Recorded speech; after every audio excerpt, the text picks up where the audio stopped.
السلام عليكم البنات، كي راكم دايرين؟ ان شاء الله تكونوا بخير وعلى خير. سلسله الحلويات ما غاديش تكمل هاد السيمانه سي بيان سور. كيما كنتوا تشوفوا وصفه التشارك ان شاء الله تسيوها وتعجبكم بمقادير مضبوطه وبسيطه.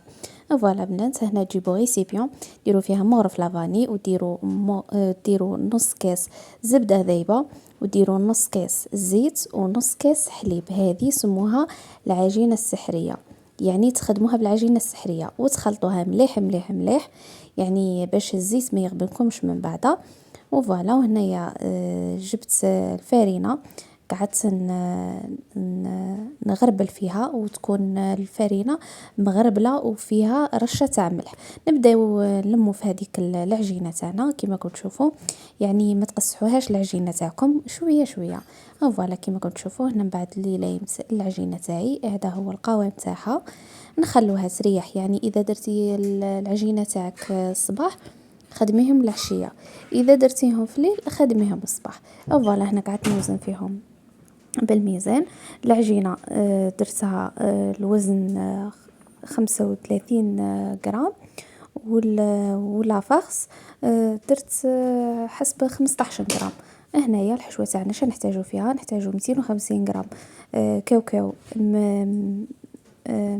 مقلي ومرحي، وديروا كيلة قل ربع تاع السكر، وديروا زيت تاع الليم، ونلموا لافاغس تاعنا بالمازهر، وتبداو تعجنوا في لافاغس تاعكم حتى داك السكر يبدا فوالا كيما كنتم تشوفوا.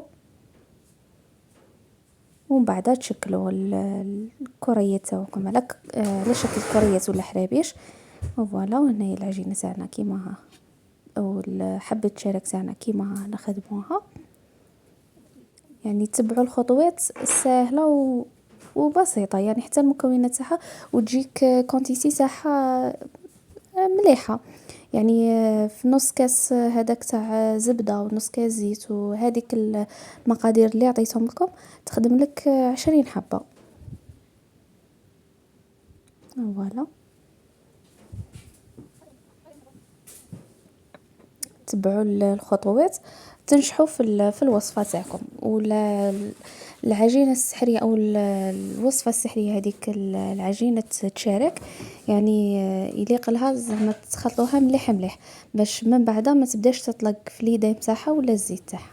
فوالا كيما هاك، يعني ما تخلوهمش يريحوا نورمال عادي في وقتهم وطيبوهم. فوالا هنايا دينا فنجان تاع ماء من الحنفيه، وديت 2 مغارف سكر كلاصي، وزدت 2 مغارف تاع مازهر. هنايا نغطسوا الحبات تاعنا تاع التشارك ونخلوهم ينشفوا، يعني تبداي تخدمي برا بحبات 6 حبات، يعني كيما هاك تكملي بالخوف. فوالا هنا نغرسوهم في السكر كلاصي تاعنا. ان شاء الله تسيو الوصفه وتعجبكم وراح تعتمدوها، خاصه اصحاب المشاريع. يعني وصفه سهله وبسيطه كيما كنتم تشوفوا.